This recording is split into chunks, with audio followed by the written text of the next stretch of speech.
한 장을 넘겨주시면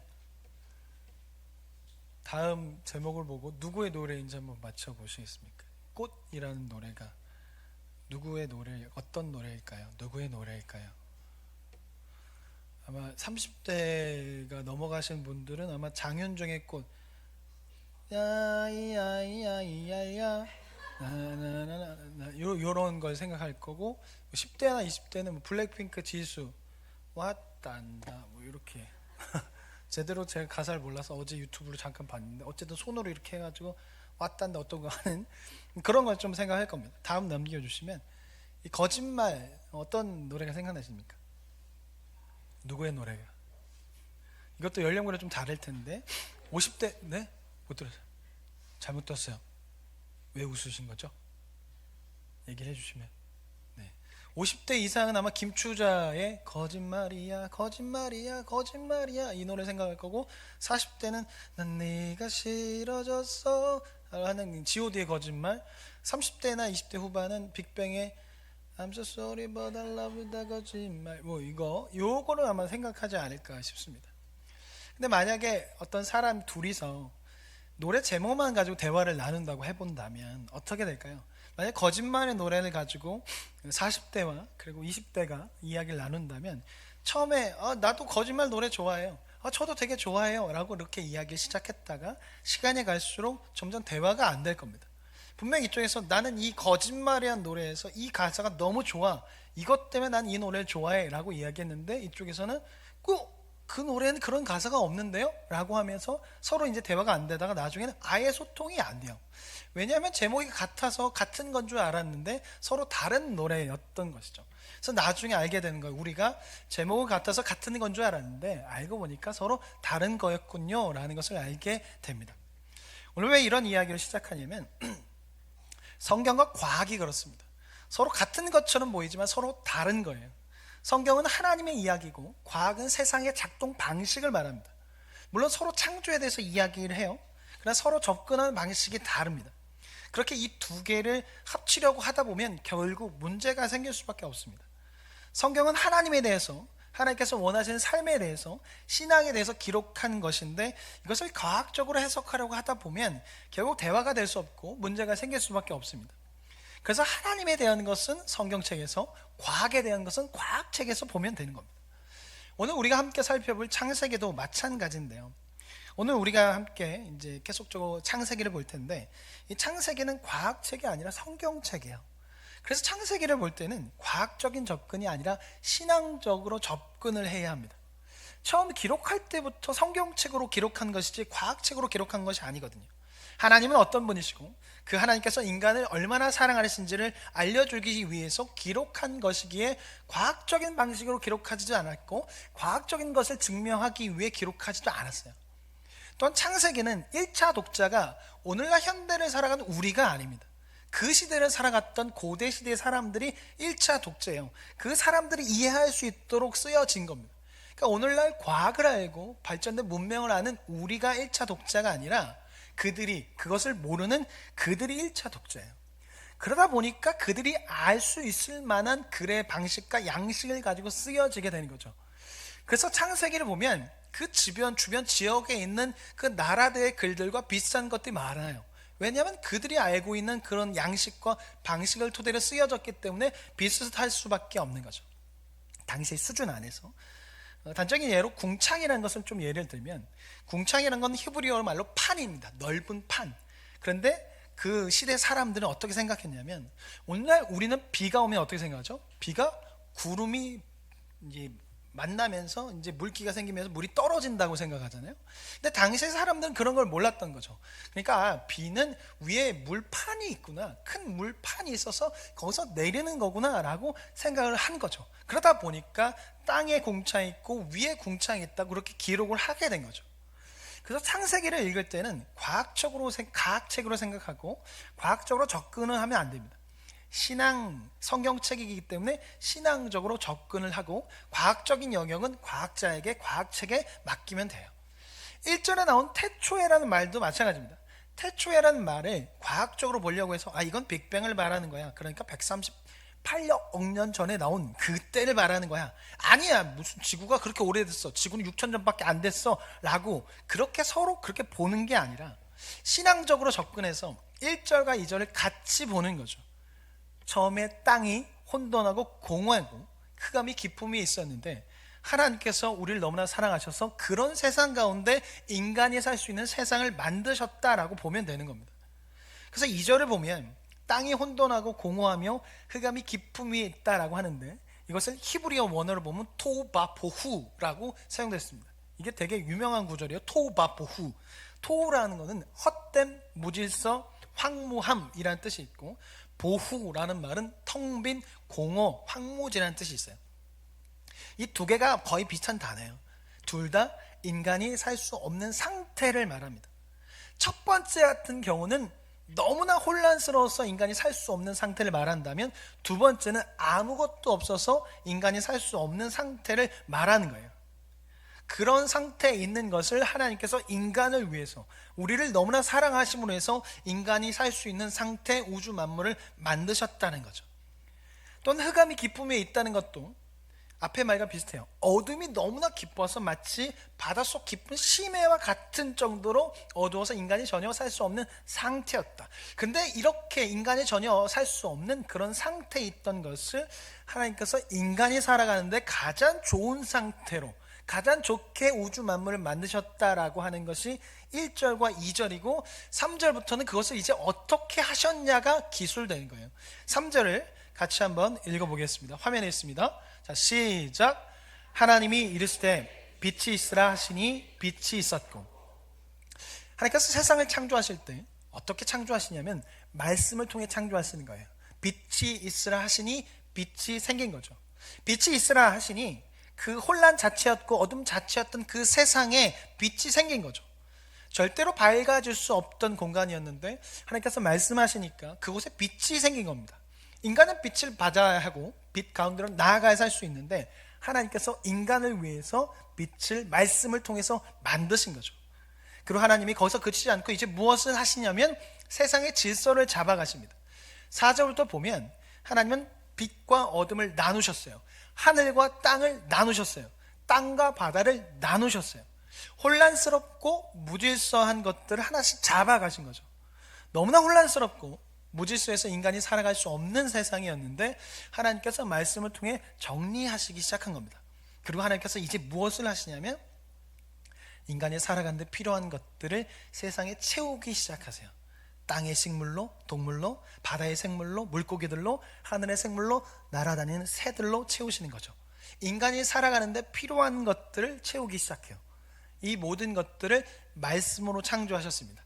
인간을 위해서, 인간을 사랑하셔서 질서를 잡으셨고 채우신 겁니다. 그리고 하나님께서 이제 무엇을 하시냐면 인간을 만드시고 그 땅 가운데 살게 하시는 거죠. 보시기에 가장 좋은 상태, 인간이 살기에 가장 좋은 상태로 만드시고 인간을 그곳에서 살게 하시는 거예요. 왜냐하면 우리를 너무나 사랑하시니까. 하나님께서 보시기에 우리가 너무나 좋기에 하나님께서는 인간을 위해서 우주 만물을 만드신 겁니다. 근데 문제가 발생하게 되죠. 그렇게 좋은 곳을 주셨는데 인간이 이것을 배신해요. 가장 좋은 것을 주셨는데 인간이 이것을 모른 채 하고 죄를 저지릅니다. 그래서 세상이 다시 이전으로 돌아가는 거예요. 혼란스러운 상태, 어둠이 가득한 상태, 공허한 상태, 아무것도 없는 상태로 돌아가게 돼요. 이로 인해서 사람들이 혼란에 빠지게 되는 거죠. 어떻게 살아가야 할지 모르는 겁니다. 어둠이 다시 가득해져서 남을 해치게 되고 시기하게 되고 빼앗는 일, 약탈하는 일이 벌어지게 됨으로 해서 삶이 어려워져요.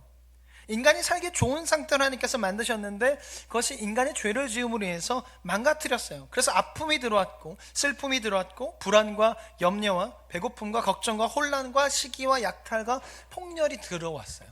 그래서 살기 어려운 상태가 되었습니다. 그래서 인간은 이 세상에서 살기가 힘든 겁니다. 죄가 들어옴으로 인해서 무질서한 상태, 얻을 것이 없는 상태, 어둠의 상태가 되었기 때문에 살아가기가 힘든 거죠. 유튜버 중에 클린 어벤져스라는 유튜버가 있어요. 청소하는 유튜버인데 그냥 청소가 아니라 도저히 살아갈 수 없을 정도로 어지러워져 있는 그 집을 청소하는 건데, 다음 좀 넘겨주시면, 한 장 넘겨주시면 좀 보이시나요? 보이세요? 지금 여기 어디로 보이세요? 그죠, 현관. 그러면 사진 잘 보이는 거예요. 오케이. 네, 현관 사진이고 그 다음 사진. 네, 여기는 거실이죠. 혼자 살기에 참 좋은 그런 집이었어요. 원래 이런 집인데, 다음 넘겨주시면 이렇게 됐습니다. 여기가 아까 또 방금 전 사진, 앞에 사진 한번 보여주시겠어요? 요게 다음 이렇게 바뀌었습니다. 그리고 그 다음 사진, 요게 아까 첫 번째 그 현관 사진입니다. 요렇게 되어버렸어요. 한 사람의 인간이 살아가는데 점점점 어떤 이유에 인해서 집이 더러워지기 시작했고, 결국 이렇게 된 거죠. 도저히 살 수 없는 상태가 되어버렸어요. 그래서 업체를 부른 거죠. 혼자 힘은 어떻게 할 수 없으니까 업체를 불러서 청소를 부탁을 한 거예요. 왜 이 사진을 보여드렸냐면, 하나님께서 만드신 세상은 인간이 살 수 있는 상태였고 인간이 살아가기 가장 좋은 상태였는데, 죄가 들어옴으로 인해서 결국 살기 어려운 상태가 되어버렸어요. 그렇다면 오늘날 우리가 이 세상을 이제 어떻게 살아가야 하는가, 이런 세상에서 우리는 어떻게 살아가야 하는가, 3절부터 5절 말씀을 같이 한번 읽어보겠습니다. 화면에 있습니다. 같이 읽겠습니다. 시작. 하나님이 이르시되 빛이 있으라 하시니 빛이 있었고 빛이 하나님이 보시기에 좋았더라. 하나님이 빛과 어둠을 나누사 하나님이 빛을 낮이라 부르시고 어둠을 밤이라 부르시니라. 저녁이 되고 아침이 되니 이는 첫째 날이니라. 아멘. 하나님께서 인간이 살 수 없는 상태의 것을 인간이 살 수 있는 상태로 만드실 때 어떻게 하셨냐면, 말씀을 선포하셨고 그 말씀을 선포함으로 해서 빛이 생겼습니다. 어둠 가운데 빛이 생겼고 질서가 잡히기 시작한 거죠. 우리의 삶도 마찬가지입니다. 인간이 살기 어려운 상태가 된 이 세상에서 우리가 살아가기 위해서는 가장 먼저 하나님의 말씀을 받아야 하고 빛 대신 주님 앞으로 나아가야 돼요. 그래서 말씀을 통해 빛 대신 주님을 만나야 하고 예배를 통해 주님 앞으로 나아가서 주님을 만나야 합니다. 말씀을 통해서 우리의 마음속에 빛을 비추어야 하고 예배를 통해서 우리 마음속에 빛을 비추며 우리의 삶을 정리하며 살아가야 돼요. 말씀이란, 예배란 이런 거예요.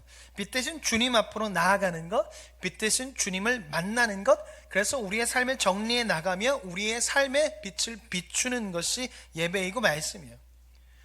눈에 보이는 세상은 참으로 혼란스럽습니다. 눈을 뜨며 살아가는 세상은 우리에게 즐거움을 주기도 하지만 근심을 주고 걱정을 주며 마음을 혼자 복잡하게 만들어요. 그래서 계속 눈을 뜨고 살아가다 보면 처음에는 좋은 것 같지만 시간이 갈수록 복잡해지고 공허하고 사는 게 뭘까라는 그런 생각이 들게 합니다. 죄가 들어온 세상은 혼돈하고 공허한 상태가 되었기 때문에 세상은 빛을 잃어버렸고 우리를 복잡하게 하고 무질서하게 하고 어떻게 살아가야 할지 모르게 만들어 버립니다.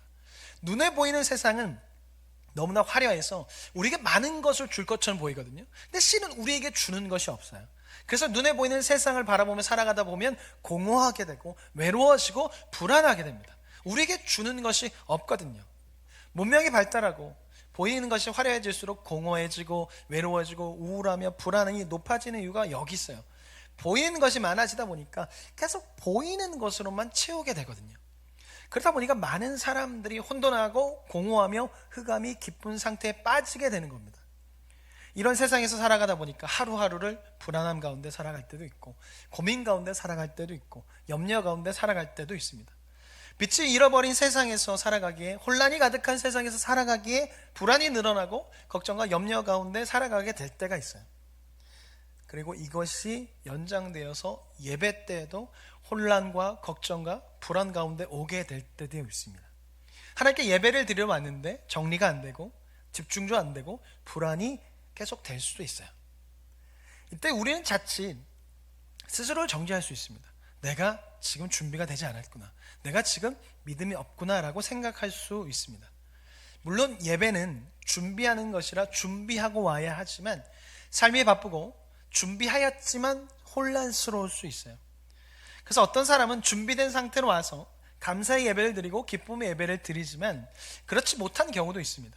정리하려고 했지만 상황에 치여서, 사람에 치여서 정리가 안 된 상태로, 마음이 어두운 상태로 올 수도 있습니다. 제가 앞에서 예배를 인도하면서 여러분들의 얼굴을 한 명 한 명 다 이렇게 보려고 하고 봅니다. 다 보여요. 졸면 조는 것도 보이고 딴 생각하고 있으면 딴 생각하는 것도 다 알고 다 압니다. 그래서 어떤 분들을 보면 기쁨에 가득 차 있고 힘이 넘쳐요. 어떤 분은 졸고 있고, 그리고 어떤 분은 힘들고 어려운 일주일을 보내셨는지 힘듦이 보이고 아픔이 보입니다. 그럼 어떤 생각이 드냐면, 한 주 동안 힘드셨구나, 힘들게 사셨음에도 오늘 왔구나, 정말 대단하시다, 어떻게 이렇게 올 수 있을까, 정말 대단하시다라는 생각을 합니다. 근데 우리 주님도 마찬가지죠. 우리 주님께서는 우리가 어떤 상태로 와도 그것을 보고 정죄하시거나 우리의 예배를 받지 아니하시지 않습니다. 그 마음을 아시거든요. 마음을 보시거든요. 기쁨과 감사함을 들고 온 그 마음을 보시고, 그 마음을 아시고, 지치고 힘든 가운데서도 주님을 만나러 온 그 마음도 아십니다. 그래서 정죄하시거나 판단하지 않으시고 오히려 잘 왔다라고 하시고 위로하세요. 예수님께서 그러셨거든요. 내가 너를 정죄하지 않겠다. 수고하고 무거운 짐진 자들아 다 내게로 오라. 내가 너희를 쉬게 하겠다라고 말씀하셨거든요. 이것을 오늘날 우리가 살아가는 사람들에게 이야기하면 이런 걸 겁니다. 빛을 잃은 세상에서, 혼란이 가득한 세상에서 어떻게든 살아내려고 열심히 살다가 지친 자들아 다 내게로 오라. 아무리 노력해도 변하지 않는 것 같고 계속되는 고난으로 인해 무거운 짐을 지고 살아가는 자들아 다 내게로 오라 라고 하시는 겁니다. 그래서 예배에는 무거운 짐을 지고 와도 되고 지친 상태로 와도 되는 겁니다. 염려가 있는 상태로, 정리가 안 된 상태로, 불안과 걱정이 있는 상태로 와도 되는 겁니다. 그 상태로 와서 주님의 십자가 앞에 그것을 내려놓는 것, 나의 불안과 걱정과 무거운 짐을 내려놓는 것, 그것이 예배입니다. 주님의 십자가 앞에 내려놓고 주님의 빛을 받는 것, 주님의 말씀을 듣는 것, 이것이 바로 예배입니다. 우리가 이것을 한나 이야기를 통해서 좀 알 수 있어요. 사무엘상 1장을 보면 한나 이야기가 나오는데, 한나에게는 무거운 짐이 있었습니다. 바로 아이를 낳지 못하는 거죠. 당시 사람들 사이에서 아이를 낳지 못하는 것은 하나님께 저주를 받아서 태가 막힌 거라고 생각했어요. 그래서 아이를 낳지 못하면 죄인 취급받고 손가락질 받으며 쓸모없는 사람 취급을 받았습니다. 그런데 한나에게 이런 일이 생긴 거죠. 그래서 한나는 하루하루 무거운 짐을 지고 가는 삶을 살았어요. 이 짐을 벗어나려고 아무리 노력해도 할 수가 없었어요. 한나의 힘으로는 벗어날 수 없는 것이었거든요. 그래서 한나의 마음속에는 늘 원망과 근심과 염려가 가득했어요. 늘 무거운 짐을 지고 사는 삶을 살아가는 것이죠. 그런데 이런 한나가 하나님께 나아가는 모습을 보면요, 정돈된 모습, 정리된 모습으로 나아가지 않습니다. 정리된 척, 평안한 척, 아무런 일이 없는 척 하지 않아요. 한나는 무거운 짐을 진 것을 그대로 나타냈고 혼란스러운 상태를 그대로 나타냈습니다. 불안과 염려, 걱정과 원망을 그대로 나타냈어요. 자신이 지고 있는 짐이 너무나 무거워서, 자신이 살아가는 삶의 수고가 너무나 많아서 힘든 것을 그대로 나타냈어요. 오죽하면 엘리가 한나가 기도하는 모습을 보고 술에 취해서 지금 성막에 왔다고 생각하고 내쫓으려고 했겠어요. 한나가 너무나 괴로운 가운데 기도하는 모습을 본 거죠. 근데 한나가 금식했단 말이에요. 힘이 없는 거죠. 근데 너무나 괴로운 거예요. 그러니까 몸을 비틀비틀하면서 하고, 근데 내일 힘이 없으니까 그냥 입 안에서만 계속 주여주여 하고, 계속 힘이 없으니까 비틀비틀 거리는 거예요. 이렇게 계속 몸부림치면서 기도를 하는 거죠. 그걸 보고 술에 취했다고 생각하는 거예요. 그만큼 한나가 힘들고 어렵고 자신의 그 무거운 짐을 어떻게 할 수가 없었던 겁니다. 근데 그런 한나에게 주님의 말씀이 들리자 그의 마음 가운데 주님의 빛이 들어왔고 한나는 평안을 얻게 됩니다. 무거운 짐을 주님께 내려놓게 되었고 나의 수고함을 주님께서 아신다는 것을 알게 되자 한나는 마음의 평안을 얻게 됩니다. 사무엘상 1장 17절 18절 말씀 화면에 있습니다. 같이 한번 읽어보겠습니다. 시작.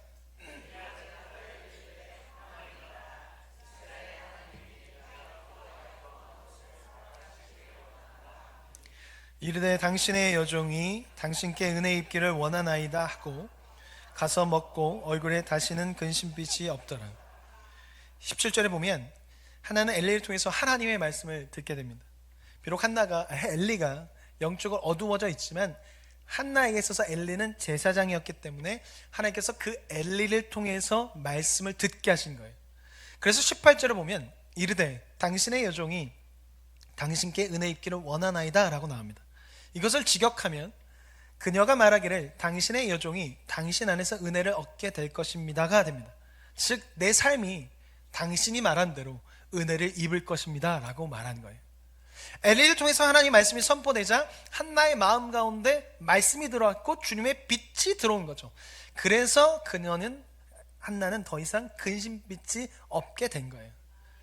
여기서 얼굴에 다시는 근심빛이 없더라라는 것을 직역하면 그녀의 얼굴은 더 이상 그녀에게 있지 않았습니다 됩니다. 즉 뭐냐면 한나가 주의 말씀을 듣고 그의 마음속에 주님의 빛이 들어오자 무거운 짐이 벗겨졌고 그로 인해 그녀의 얼굴은 더 이상 무거운 짐으로 향하는 것이 아니라 하나님께로 향하게 되는 거죠. 계속해서 무거운 짐을 바라보며 살아갔고 무거운 짐을 지고 가느냐 고생했던 그 나를 보며 살아갔는데 이제는 그 무거운 짐도 아니고 수고했던 나도 아니고 나를 바라보시는, 나를 인도하신 그 주님을 바라보게 된 것이죠. 이것이 한나의 의지가 아니었습니다. 주님의 말씀이, 주님의 빛이 한나에게 비치자 한나의 시선이 빛 대신 주님께로 향하게 되었고 그로 인해서 한나는 평안을 얻게 된 것이죠. 예배란 이런 겁니다. 나의 무거운 짐을 들고 주님께 와서 주님께 내려놓는 것, 나의 혼란스러움을 들고 와서 주님께 내려놓는 것, 계속되는 전쟁 가운데 지친 마음을 들고 주님 앞에 나아가는 것, 이것이 예배입니다. 혼란스럽고 공허한 세상 가운데 주의 말씀이 선포되자 빛이 생겼고 질서가 잡혔던 것처럼 예배는 우리의 공허함 가운데 주의 말씀이 들어오게 하는 것이고 질서가 잡히지 않아서 어떻게 살아가야 할지 모를 것 같은 상황 가운데 주님의 빛이 들어오게 하는 겁니다. 성경 말씀을 통해서 주의 말씀을 듣고 기도와 찬양을 통해서 주의 빛을 받고 주님을 밝게 빛내는 것, 이것이 예배입니다. 그래서 예배는 나를 살리고 가정을 살리고 교회를 살리는 거죠. 한 주를 어떻게 사셨습니까? 어떤 마음으로 오셨고 어떤 상태로 오셨습니까? 정리된 상태로 오셨고 주의 은혜로 감사한 마음 가지고 오셨습니까? 잘하셨습니다. 주의 은혜가 예배 가운데 계속 임할 줄 믿습니다. 그러나 혹시 정리가 안 되고 여전히 불안하고 염려가 되고 어둠이 사라지지 않는 것 같은 상태로 오셨습니까? 그래도 걱정하지 마십시오. 예배는 그런 사람들이 오는 곳입니다. 수고하고 무거운 짐진 자들이 와서 주님의 십자가 앞에 그 무거운 짐을 내려놓는 것이고 마음속에 있는 근심과 걱정과 염려를 내려놓는 겁니다. 내가 스스로 아무리 노력해도 되지 않는 것들, 그것들을 내려놓는 것입니다. 사랑하는 성도 여러분, 여러분 안에 있는 마음들을 주님께 내려놓으시기 바랍니다. 계속 변하지 않는 문제들, 그 문제로 인해 생긴 염려와 불안, 지침을 주님 앞에 내려놓으시기 바랍니다. 그리고 주님의 이름을 부르십시오. 주님께서 말씀하여 주실 것이고 주님께서 밝은 빛을 비춰 주실 겁니다.